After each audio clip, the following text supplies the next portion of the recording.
স্বাগতম, নমস্কার, আসসালামু আলাইকুম। আমার নিজেরই অপারেট করতে হচ্ছে, কাজেই ভুল ত্রুটি হলে একটু ক্ষমা ঘেন্না করে দেবেন। আমি এই একটু আগে এনকে ডিজিটালে প্রবীর বিশ্বাসের দিল্লির দরবারের ভবিষ্যতের কিছু তথ্য তিনি তুলে ধরলেন এবং তিনি আজকে সারাদিনই ঘুরে বেরিয়েছেন ডায়মন্ড হারবার থেকে বিভিন্ন প্রান্তে। প্রবীরবাবু আগামীকালও বিভিন্ন প্রান্তের খবরাখবর নেবেন এবং রাত্রিবেলা তিনি কিন্তু এক্সিট পোল করছেন। আপনাদের প্রত্যেককে আদাব এবং নমস্কার জানিয়ে আজকের অনুষ্ঠান শুরু করছি। দিল্লি তুমি কার? দেখুন, প্রবীরবাবু যেভাবে করছেন, প্রবীর বিশ্বাস, আমি একটু অন্য ধরনের করছি। কি সংখ্যা, কত ফিগার, কি বৃত্তান্ত, সেটা উনি এক্সিট পোলে জানাবেন। আমার জানানোর বিষয়টা কিন্তু ভিন্ন। ভিন্নর জায়গাটা আপনাদেরকে একটু বলে দিই। ভিন্নটা হচ্ছে এটা যে দিল্লির কোথায় কে কি বলছে, কি কি হচ্ছে, কি কি প্ল্যানিং তৈরি হচ্ছে, ইত্যাদি ইত্যাদি। আমার পয়েন্টগুলোর মধ্যে ভাবনার জায়গা থেকে কে ক্ষমতায় আসছে এটা তো থাকছেই। আমি প্রথম কিন্তু আজকে ধরব নরেন্দ্র মোদীকে, যিনি আমাদের মাননীয় প্রধানমন্ত্রী। এই মুহূর্তে বিবেকানন্দ রকে তিনি বসে আছেন, ধ্যান করছেন এবং সামনে ক্যামেরা চলছে। আপনাদেরকে জানিয়ে দিই, আপনারা হয়তো ভাবছেন যে বিভিন্ন মিডিয়া সেখানে চলে গেছে এবং সেখানে তারা ছবি তুলছে। মোটেই তা নয়। ওই ক্যামেরা বা ওই ডিস্ট্রিবিউশন সমস্তটাই কিন্তু মোদিজির নিজের ক্যামেরা, নিজের লোকেরা ওখানে বসে আছেন এবং এএনআইও সম্ভবত সেখানে গেছে বলে শোনা যাচ্ছে। এবার আমার জানা নেই, তবে কোনো মিডিয়া সেখানে যায়নি এবং এটা প্রায় এক ধরনের চাপ সৃষ্টি করা হয়েছে যে প্রত্যেকটা মিডিয়াতে দেখাতে হবে। কারণটা কি? হঠাৎ করে এই ভোটের শেষে বা ভোটের ঠিক প্রাক মুহূর্তে এরকম একটি ঘটনা, যে যেই ভোটে এখনো পর্যন্ত বেশ কিছুটা সময় বাকি, সেখানে সারাদিন ধরে তার মুখটা দেখানোর অর্থটা কি? মাত্র তো 57টা সিটে ভোট বাকি। ও তিনি নিজেকে ওই কন্যাকুমারিকাতে নিয়ে গিয়ে কি এমন ভোট বাড়াতে পারবেন? তার যুক্তিগুলো কিন্তু আমরা খুঁজে পেয়েছি। আপনারা নিশ্চয়ই জানেন যে প্রভু চাওলা কোনো একটা সময় অত্যন্ত জাদ্রেল সাংবাদিক ছিলেন এবং টেলিভিশনেরই মুখ ছিলেন। বর্তমানে তিনি টেলিভিশন থেকে সরে গেছেন। গতকালই দেখছিলাম এবিপি নিউজে সম্ভবত তিনি পরিষ্কার জানালেন যে নরেন্দ্র মোদী সেখানে গেছেন কলকাতা বা পশ্চিমবঙ্গের বাকি ভোটগুলো নেওয়ার জন্য। কারণ বিবেকানন্দ, সারদামণি ইত্যাদি জায়গাতে বাঙালিদের একটা সেন্টিমেন্ট রয়েছে এবং নরেন্দ্র মোদী প্রথম থেকে বলে আসছেন, এই সেদিনকেও কলকাতায় এসে বলেছেন যে পশ্চিমবঙ্গের থেকে আমরা সব থেকে বেশি সিট তুলব। আমি যদি ধরে নিই যে 42টার মধ্যে 42টা আসনই তিনি যদি পান, তাহলে ধরে নিতে হবে যে উত্তরপ্রদেশে তিনি 42-এর থেকে কম পাচ্ছেন। ধরে নিতে হবে যে তিনি বিহারে গতবারে 39টা পেয়েছিলেন, তার থেকে কম পাচ্ছেন। কারণ 42-এ 42টা যদি পশ্চিমবঙ্গে পেয়ে থাকেন, তাহলে বাকি সমস্ত রাজ্যে তিনি কম পাচ্ছেন। তো ফলে এটা একটা কিন্তু খুব একটা মানে তাৎপর্যপূর্ণ বক্তব্য তার ছিল এবং এটাই বাস্তব ঘটনা যে বহু জায়গায় তার যে আসন কমছে সেটাকে খানিকটা মেকআপ করার জন্য তিনি মরিয়া। এবং আপনাদেরকে বলি যে প্রাক্তন প্রধানমন্ত্রী ডক্টর মনমোহন সিং, যাকে বলা হয় এখনো পর্যন্ত ভারতবর্ষে যে কজন প্রধানমন্ত্রী এসছেন সবচাইতে শিক্ষিত, ডক্টরেট ইন ইকোনমিক্স, এবং তার মতো পণ্ডিত ব্যক্তি খুব কম এসছেন। পণ্ডিতজির কথা অর্থাৎ জওহরলালের কথা ভেবেও বলছি। তো তিনি বলেছেন যে এত খারাপ কথাবার্তা কোনো প্রধানমন্ত্রী বলতে পারেন, এত নিচে নামতে পারেন, এটা কল্পনা করা যায় না। তিনি একটি পত্র পর্যন্ত দিয়েছেন। বাস্তবিকই আমি দিল্লির তুমি কার এই জায়গাটাতে পার্টলি বলছি। আপনারা দেখুন যে যখন ভোটটা শুরু হলো, ইসবার 400 পার। প্রথম পর্বের পর 102 আসন হয়ে যাওয়ার পর নরেন্দ্র মোদীরা বুঝে গেলেন যে এই ডায়লগে চলবে না, রাম মন্দিরও চলবে না। তারা ধীরে ধীরে তাদের স্ট্র্যাটেজি চেঞ্জ করতে করতে করতে করতে হিন্দু মুসলমান লাগিয়ে দিলেন এবং তাদের দাবি যে ষষ্ঠ সপ্তম দফায় তারা অনেক উন্নতি করবে, যেগুলো তাদের মিস হয়েছে বা লস হয়েছে সেটা তারা মেকআপ করতে পারবে। অর্থাৎ তাদের বক্তব্য পরিষ্কার, তাদের লস হয়েছে। লস কোথায় হয়েছে? উত্তরপ্রদেশে হয়েছে, বিহারে হয়েছে, এভরিওয়্যার। তো এই যে একটা ব্যাপার নানান ছন্দে তার মুখ থেকে ভেসে আসছে এবং নানান জায়গায় তিনি নানান মত বলছেন যে গান্ধীজি সিনেমাটা না দেখলে গান্ধীজিকে চিনতেন না, তারপরে গরু বাছুর বা আপনার ভাইস নিয়ে যাবে, মঙ্গলসূত্র, হিন্দু মুসলমান থেকে শুরু করে, আপনারা কেউ জানেন না, একজন অন্দরের কথা বলছি যে অনেকেই দেখেননি, গত বৃহস্পতিবার, মানে বৃহস্পতি অথবা বুধবার যে কোনো একটা দিন, পাঞ্জাবে তিনি ভোট প্রচার করতে গিয়েছিলেন এবং পাঞ্জাবে গিয়ে তিনি তার সহিষ্ণুতাকে আর রাখতে পারেননি। প্রচণ্ড ক্ষিপ্ত হয়ে তিনি আঙুল তুলে বলেছেন যে ভুলে যাবেন না, মোদি এখনো শেষ হয়ে যায়নি, আমি যদি আবার ফিরে আসি তাহলে বিরোধীদের ইত্যাদি ইত্যাদি ডট ডট ডট ডট। এত ক্ষিপ্ত তিনি হয়ে রাগান্বিত হয়ে কথাগুলো বলছেন। এগুলো কি জেতার লক্ষণ?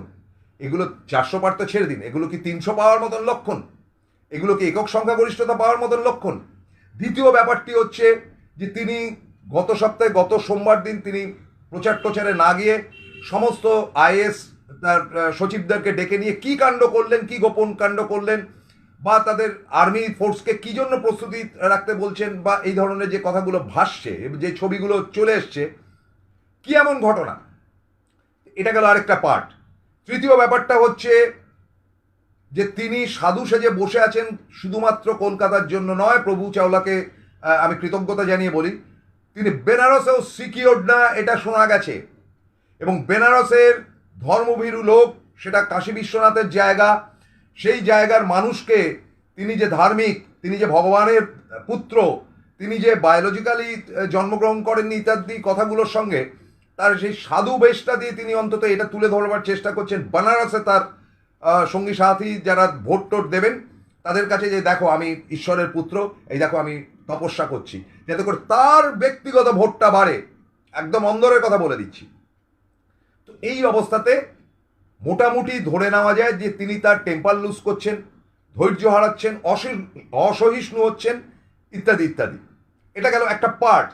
দ্বিতীয় ব্যাপারটা হচ্ছে যে তিনি এবং অমিত শাহ এখন যোগাযোগ করার চেষ্টা করছেন বলে শোনা গেছে আরএসএস এর সঙ্গে, যাদের সঙ্গে সম্পর্ক প্রায় তলানিতে গিয়ে ঠেকেছে, এবং সেটাকে নাড্ডা ফাড্ডা ইত্যাদি বিভিন্ন লোককে দায়িত্ব দেওয়া হয়েছে যে কী করা যায়, কী করা যায়, যদি সংখ্যালঘু হয়ে পড়ে তাহলে কি করা যায়। দেখুন, এখানেও কিন্তু আমি 2-3টে কথা আপনাদের বলে দিচ্ছি, যেটা চেতাবনী বা সাবধান বার্তা। পরে আমি ইন্ডিয়া জোটের ব্যাপারে আসছি। সেটা হচ্ছে রাষ্ট্রপতি যাই হোক না কেন, যে রেজাল্টই বেরোক না কেন, রাষ্ট্রপতি কিন্তু প্রথম বিজেপিকেই ডাকবে। এবার এটা যদি 250 বা তার নিচে নেমে যায়, তখন আরএসএস চিন্তা করবে যে এমন একজন প্রধানমন্ত্রীর মুখ তৈরি করা হোক যাদেরকে বিভিন্ন রাজনৈতিক দল এসে সাপোর্ট করবে, একটা গভর্নমেন্ট হবে। কারণ 2025-এ তাদের শতবর্ষ, মোদি বা যে চলে যাক, বিজেপি ফিরে আসলে সেটা সার্থকভাবে রূপ নেবে। ফলে তারা জানে যে নরেন্দ্র মোদী যদি এই মুহূর্তে 250-এর তলায় চলে যান, মানে যেটা সম্ভাবনা প্রবল বলে দেখা যাচ্ছে, তাহলে তার জোট সঙ্গী যারা, তারা অনেকেই, এমনকি সবাই কেটে পড়ার তাল করবে। এক ওই আপনার মহারাষ্ট্রের শিন্ডে আর অজিত পাওয়ার ছাড়া বাকি সবাই কেটে পড়ার তাল করছে। ফলে সরকার গড়লেও সেটাকে টিকিয়ে রাখা যাবে না। জবরদস্তি সরকার যদি রাখা যায়, পারচেস যদি করে নেওয়া যায়, একবার গভর্নমেন্ট করে 1 মাস সময় থাকছে, সে পারচেসিংয়ে কোটি কোটি টাকা, হ্যাঁ এটা একটা রিস্ক ফ্যাক্টর থাকছে। এ ব্যাপারে সতর্ক হওয়া দরকার, এবং যত তাড়াতাড়ি এটাকে আইনগতভাবে, কেননা এমন একজন মানে ইসি আছেন এবারকার নির্বাচনের, তাকে কেউ বিশ্বাস করছে না, কেউ ভরসা করছে না, ইলেকশন কমিশনার, এবং তিনি যা খুশি তাই করতে পারেন, একেবারে রাবার স্ট্যাম্প হিসাবে তিনি কাজ করছেন বিজেপি দলের। ফলে কি দাঁড়াবে কি না দাঁড়াবে, পরবর্তী অধ্যায়টা রাষ্ট্রপতির হাতে দাঁড়াচ্ছে। তারপরে ঘোড়া কেনা বাঁচার এই কারবারে যদি যান, এই ব্যাপারে কিন্তু অভিমুখ অন্যদিকে ঘুরছে। কারণ দলের অন্দরেই কিন্তু এরকম বার্তা রয়েছে যে এই কারবার করতে আমরা দেব না। সেটা কিন্তু মোদি বিরোধী একটা যে গোষ্ঠী আছে, সেই তার সংখ্যা বিরাট। তারা কিন্তু ইতিমধ্যেই আরএসএস এর কাছে জানিয়েছে যদি লেস দ্যান 272 হয় তাহলে মোদিকে সরাও, তারপরে আমরা ম্যানেজ করব।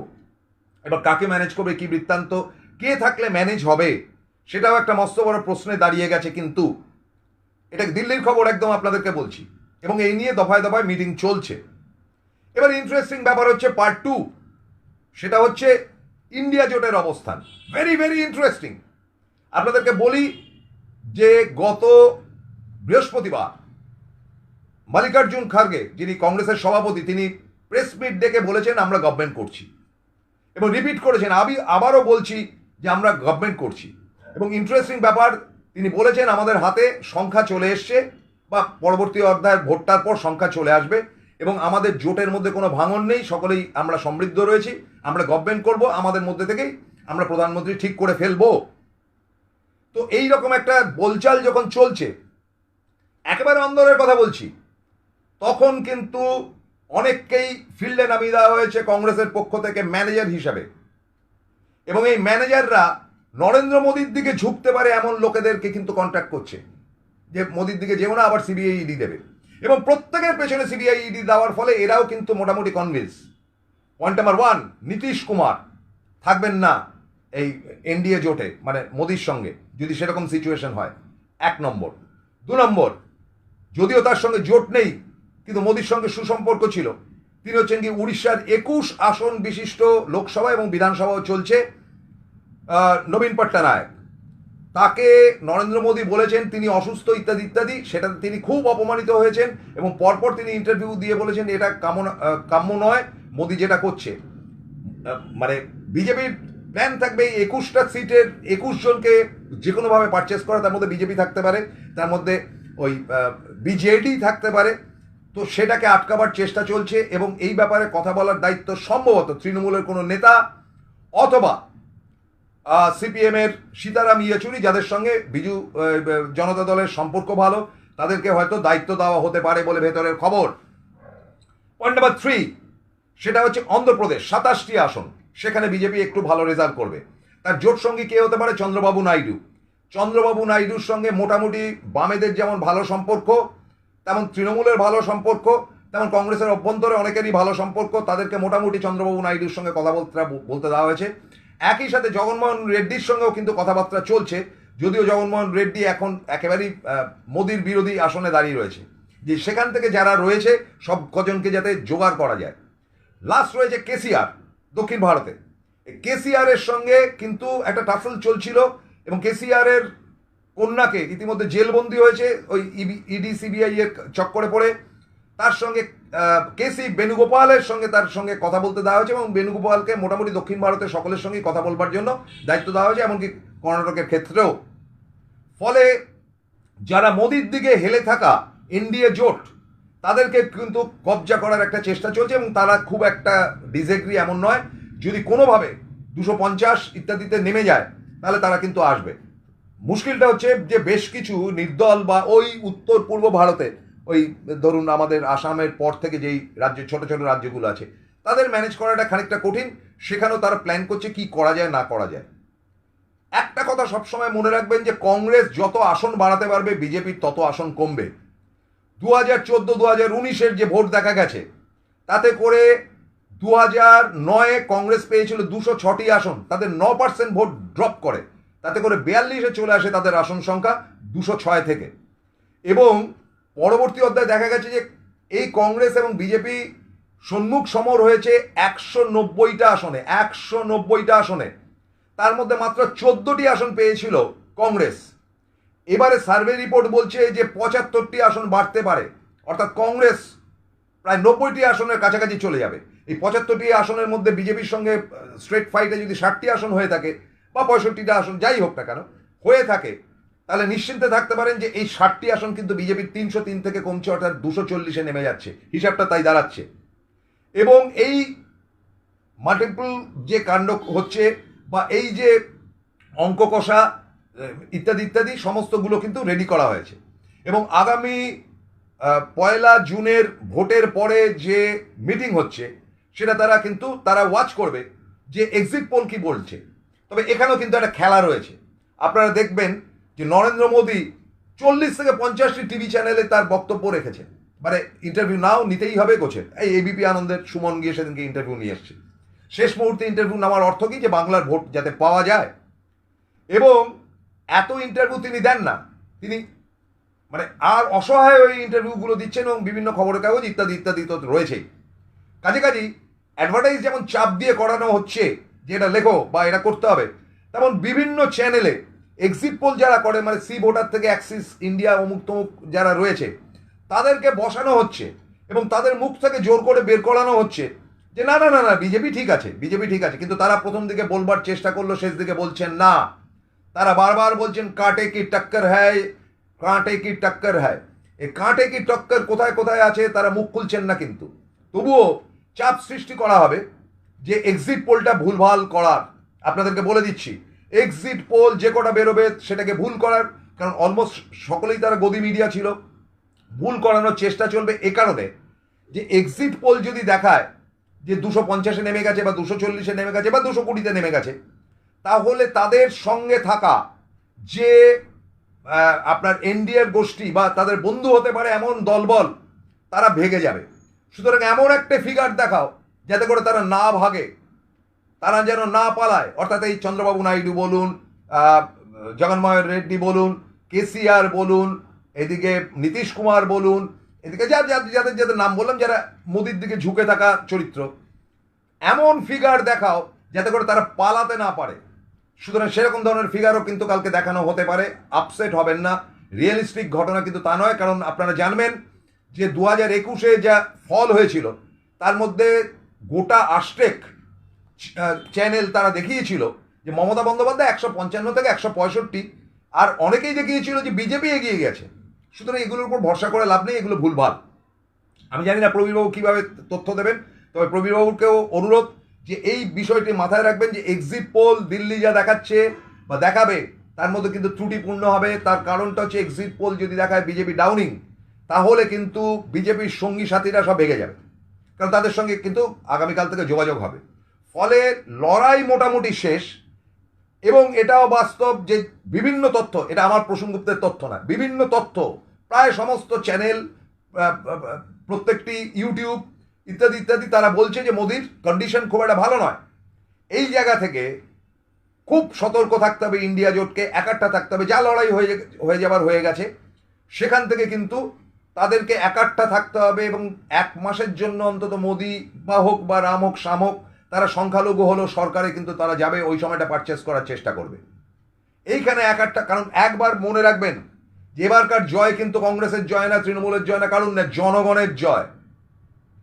জনগণ কিন্তু এবারে যে ভোটটা দিয়েছেন বলে জানা যাচ্ছে সেটা কিন্তু তারা ভাবনা চিন্তা করে দিয়েছে, অনেক কিছু ঘটনার উপর ভিত্তি করে দিয়েছে। সুতরাং একটাই কাজ হবে ইন্ডিয়া জোটের, এটাও একটা কারণ 1 জুনের সন্ধেবেলার মিটিংয়ের, যে একাট্টা থাকো, কেউ ছিটকে যেও না। আর এত দ্রুত কাউকে পারচেস করাটাও সম্ভব না, তবে বলা তো যায় না যা কাণ্ড কারখানা। ওই 1 মাসের সরকার করতে করতে হয়তো ইডি সিবিআই লাগিয়ে দিল। সুতরাং এভরিথিংস পসিবল। তবে তারা যে সংখ্যালঘু হচ্ছে এই তথ্যটি কিন্তু একেবারে শেষ বার্তা অবধি জানতে পারা গেল। এই অবধি আজকে থাক, বাকি আগামীকাল তো শুনছেনই, এবং প্রবীর বিশ্বাসও জানাচ্ছেন রাত্রিবেলা 9টার সময়। আমি বিদায় নিচ্ছি, নমস্কার, আদাব।